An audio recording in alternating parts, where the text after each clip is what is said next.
करेंगे उस खबर के हवाले से जो आने वाले दिनों में इस खित्ते की एक बड़ी खबर बनने जा रही है। रूस के सदर व्लादिमीर पुतिन दौरा करने लगे हैं इंडिया का। एक रोज़ा दौरा होगा। ये दौरा कब होने जा रहा है, इस दौरे में क्या होगा, इस दौरे से पहले इंडिया और रूस के दरमियान किस किस्म का इंटरेक्शन होने जा रहा है, ये तफसील मैं आपके सामने रखूंगा। कि जिस वक्त व्लादिमीर पुतिन दौरा करेंगे उस वक्त तक इंडिया को सप्लाई कर दिया जाएगा S-400।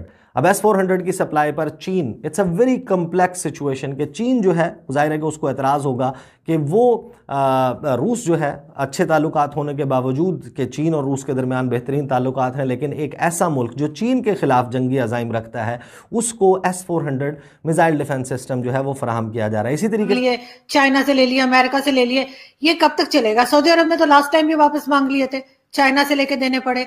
ये इस तरह कब तक मुल्क चलेगा? मुल्क ऐसे नहीं चला करते सर। आपको किसने कहा है आरजू का मुल्क चल रहा है? मुल्क तो रुका। उस खबर के हवाले से जो आने वाले दिनों में इस खित्ते की एक बड़ी खबर बनने जा रही है। रूस के सदर व्लादिमीर पुतिन दौरा करने लगे हैं इंडिया का। एक रोज़ा दौरा होगा। ये दौरा कब होने जा रहा है, इस दौरे में क्या होगा, इस दौरे से पहले इंडिया और रूस के दरमियान किस किस्म का इंटरेक्शन होने जा रहा है, ये तफसील मैं आपके सामने रखूंगा। बता देता हूं कि जो ऑफ द रिकॉर्ड चीज़ें इस वक्त ministry of external affairs India की उसने बताना शुरू कर दी हैं अपने जर्नलिस्ट को। उसके मुताबिक 6 या 7 दिसंबर को एक रोज़ा दौरा होने जा रहा है। व्लादिमीर पुतिन एक शॉर्ट विजिट पर इंडिया आएंगे, उनकी मुलाकात होगी नरेंद्र मोदी के साथ और उस दौरे के दौरान मुमकिना तौर पर दस्तखत किए जाएंगे, साइन किए जाएंगे उन एग्रीमेंट्स के ऊपर जिन एग्रीमेंट्स के हवाले से नवंबर के आखिर में 2+2 डायलॉग होने जा रहा है इंडिया और रूस के दरमियान। अब ये 2+2 डायलॉग क्या है?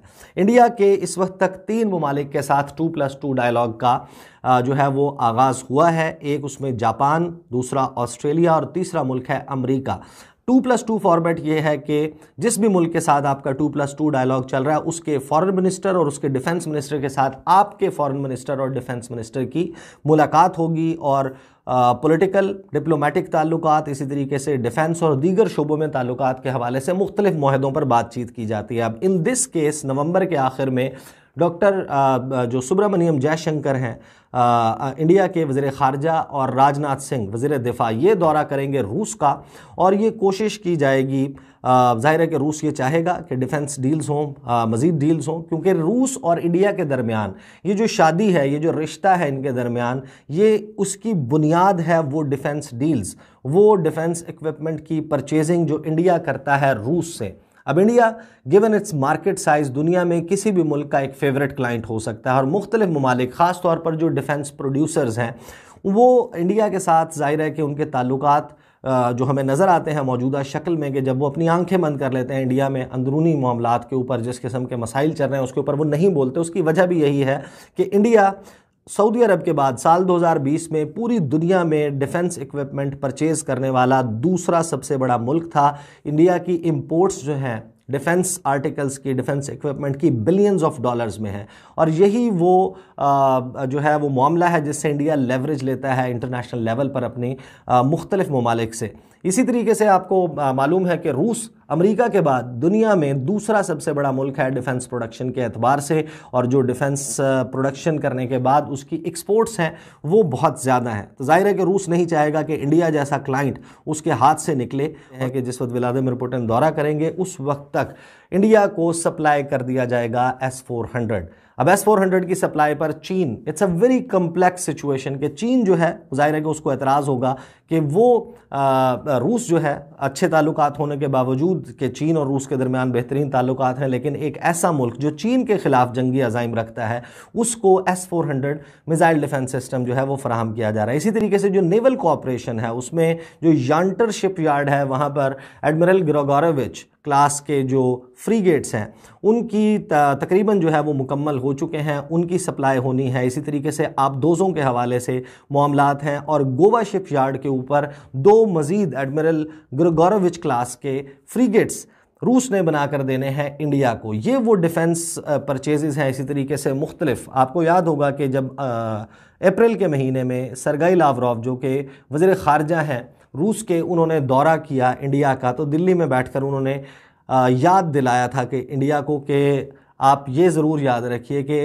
रूस ही वो मुल्क है जो आपको कटिंग एज मिलिट्री टेक्नोलॉजी फराहम करता है। अभी F-35 का प्रोग्राम जिससे तुर्की को निकाला गया दुनिया के वो बेहतरीन तैयारे जो अमेरिका समझता है कि जिस टेक्नोलॉजी के पीछे रूस लगा हुआ है कि उसके हवाले से ज़्यादा से ज़्यादा इंफॉर्मेशन गैदर की जाए। जब S-400 डिफेंस जो मिसाइल डिफेंस सिस्टम है, जब तुर्की ने ख़रीदने का फ़ैसला किया कि वो रूस से ख़रीदेगा तो F-35 प्रोग्राम से तुर्की को निकाल दिया गया। फिर काटसा की सैंक्शंस जो हैं वो भी तुर्की पर लगा दी गई। तो अब यहाँ पर एक बड़ी दिलचस्प सूरत हाल डेवलप होती हुई नजर आ रही है, जहां पर एक तरफ से अमेरिका जोर लगा रहा है और एक बाकायदा अफेयर हमें नजर आता है इंडिया और अमेरिका के दरमियान, और इस अफेयर की वजह से वो शादी मुतासर हो रही है जो कि 74 साल से डिफेंस डील्स पर खड़ी हुई थी। बहरहाल अभी ये वक्त बताएगा, आने वाले दिनों में इन द रन अप नवंबर के महीने में हम देखेंगे जब 2+2 डायलॉग होता है, अगर इसमें कोई नई डिफेंस डील्स तय नहीं पाती तो फिर रूस के सदर व्लादिमीर पुतिन उनका क्या इंटरेस्ट होगा कि वो इस सारे सिलसिले को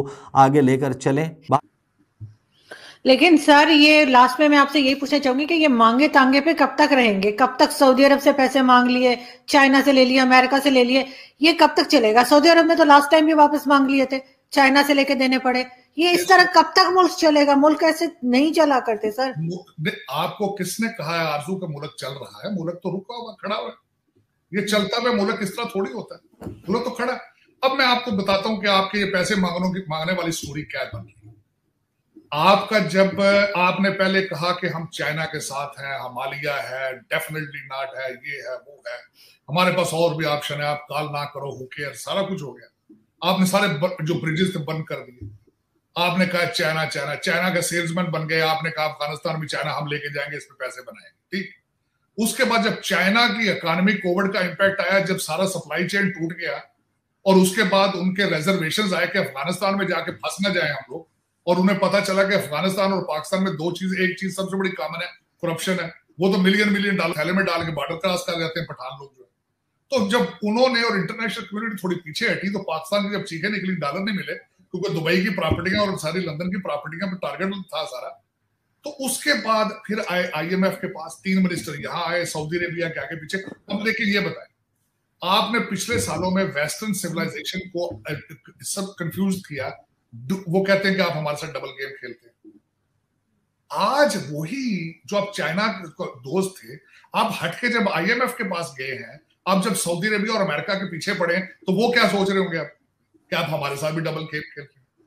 तो ये आप, मेरा मकसद कोई एक दरवाजा तो छोड़ देते कि जिसके पास वापस दोबारा जाया जा सकता। मुझे ये बताएं कि इस वक्त CPEC के अंदर जो कुछ इन्वेस्टमेंट हो चुकी है, अगर वहां खड़ी हो जाती है जिस पे, आपका क्या ख्याल है चाइना के लिए नुकसान नहीं होगा? आप उससे अपने रिलेशनशिप दोबारा ठीक किस तरह करेंगे? ये क्वेश्चन मार्क है। और दूसरा ये बात है कि एक टोपी उतार के दूसरी की टोपी तीसरे पे चौथे पे करने से इस तरह कंट्री थोड़ी चलते हैं। बल्कि आपको बहुत ज्यादा रकम तो वापस करने वाली है। आपके कई लोन जो है वो मैच्योर हो चुके हैं। बल्कि चाइना के साथ आपके जो हालात खराब हुए उसमें सबसे बड़ी एक वजह ये थी, आपने उनसे जाकर डेट रिलीफ की रिक्वेस्ट की थी और उन्होंने रिफ्यूज किया। ये सबसे बड़ी वजह थी, क्योंकि उन्होंने कहा नहीं हमारे पैसे हमें वापस चाहिए। फिर आपने उनसे कहा कि हमें बिजली पावर सेक्टर में और लोन दें, उस पर उनके तहफुजात थे। फिर आपने रेलवे के लिए कहा कि पैसा लगाए, उनके तहफुजात थे उन पर। और ये सारी चीजें ऐसा दासू डैम बंद हुआ, वो 39 बिलियन आपसे मांग रहे हैं, वो हालात खराब। फिर उसके सबसे बड़ी तीसरा महाज जो नया खुला है ताइवान का और इंडो पैसिफिक का, वो तवज्जो यहाँ से हटाना चाहते थे और वो उन पर तवज्जो देना चाहते थे। और दूसरा कोविड की वजह से इकोनॉमी स्लगिश इंटरनेशनली, और इस वक्त दुनिया में सबसे ज्यादा लोन देने वाला मुल्क भी है वो चाइना है, और वो कर्जे वापस ना मिलते हुए नजर आ रहे हैं, and they are taking extra precaution.